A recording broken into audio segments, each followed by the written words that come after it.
So this is the challenge I'd like to offer to the Committee of 100. Add community involvement to your statement about what does the Committee of 100 do. Stuart and I talked a little bit during lunch and before lunch. There are some great things that are happening that are being done as a result of the aggregation of the Committee of 100 in our educational systems. But each of the companies that are part of the Committee of 100 does wonderful things individually in their respective communities. Corporate social responsibility is important to each and every one of you, and you express your commitments in many, many different ways. But imagine if the Committee of 100 made an effort to up the game in community involvement. Imagine if you, as a collective group of companies that are represented here, became the standard of excellence in involvement of all Chinese American businesses in the U.S. became part of that. Think of how powerful that could be. Think about the difference the Committee of 100 could have on your respective cities. Many of you are doing amazing things now. Dominic Ng does wonderful things with the United Way personally, as well as with the East-West Bank, and all of you around this room are doing amazing things. But just imagine if you were able to align all of the efforts that you have and focus on serving the communities in a more effective way. So, what would you do? I would suggest that the leadership of the Committee of 100 undertake an effort to collect all the community involvement plans that you have. They're scattered throughout this room.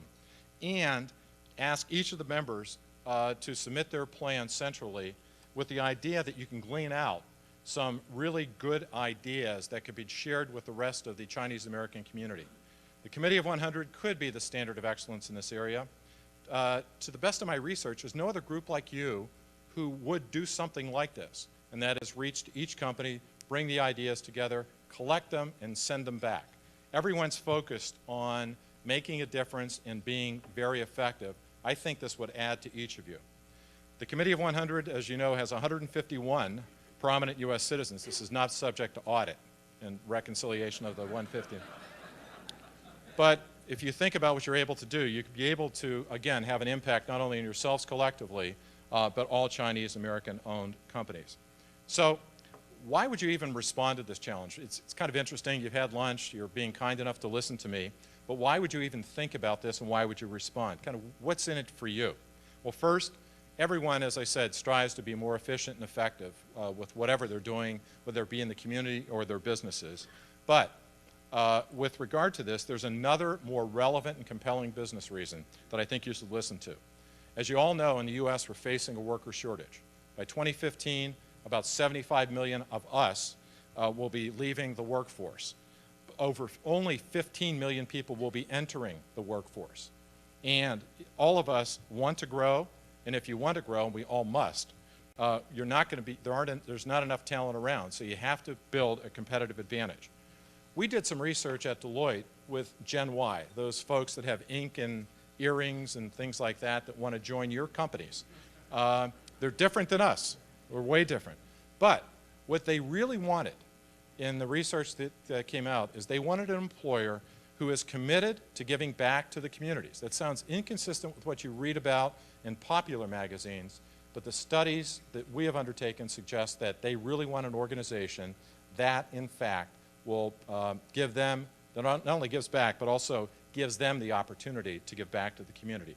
So collecting your commitments to the community, sharing good ideas with each other, upping your game, sharing your community involvement strategies with the employees whom you hire will create a strategic advantage for the companies that are associated with the Committee of 100. I can tell you it's made a difference for us. Our retention rates are up, our attraction rates are up, and this all was timed as we became more and more active in our communities. But just to clarify one point, when I talk about community involvement, the words really do have different meanings to different people, and they have many different components. What I'd like to do is talk to you about kind of the 4 pillars of our community involvement, and they're very simply this. We share capital with all of our community organizations. The first thing we share is financial capital. That's cash. Everyone gets that. And Stuart wants more for his organization, right? Second thing is the human capital, and that's exhibited here. Many of the companies who are represented here have offered volunteers who are helping the Committee of 100 execute this event, and also executing community or human capital through all the things that they do. Intellectual capital. You have a lot of smart people in your organizations. In ours, we use intellectual capital much in the way we serve our clients to as well serve the community. And lastly, there's the thing that gets built that's really an advantage to all of us, and that's social capital, and that's sharing our relationships. So the benefits from deploying these various forms of capital into our involvement in the community really do a number of things for your people, and that's why they really want organizations who are committed to giving back to the community. Basically, they have a chance to grow, they learn to develop, they practice their speaking skills. A little side story, when I graduated from Penn State, and Penn State had a requirement that you had to take a speech class. I spent 4 years looking for a speech class where I didn't have to give a speech. And I found it. And I was thrilled, except I realized it was an amazing limiter to things that I possibly could do.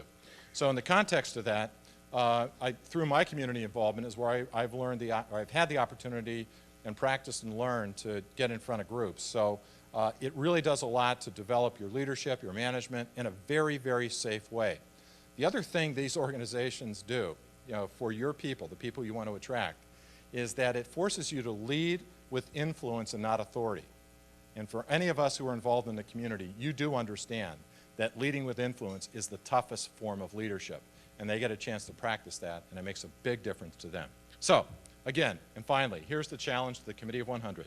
Over the next year, collect each other's community involvement plans, identify areas of common interest like education, poverty, arts, housing, whatever it is that you're interested in, and glean out good practices, distribute them back to the other members of the Committee of 100, as well as other Chinese American businesses that would benefit from what you do, and challenge each other to become the standard of excellence in the communities where you live and where you work. Thanks for listening, and again, thanks for your patience with the introductions. Take care.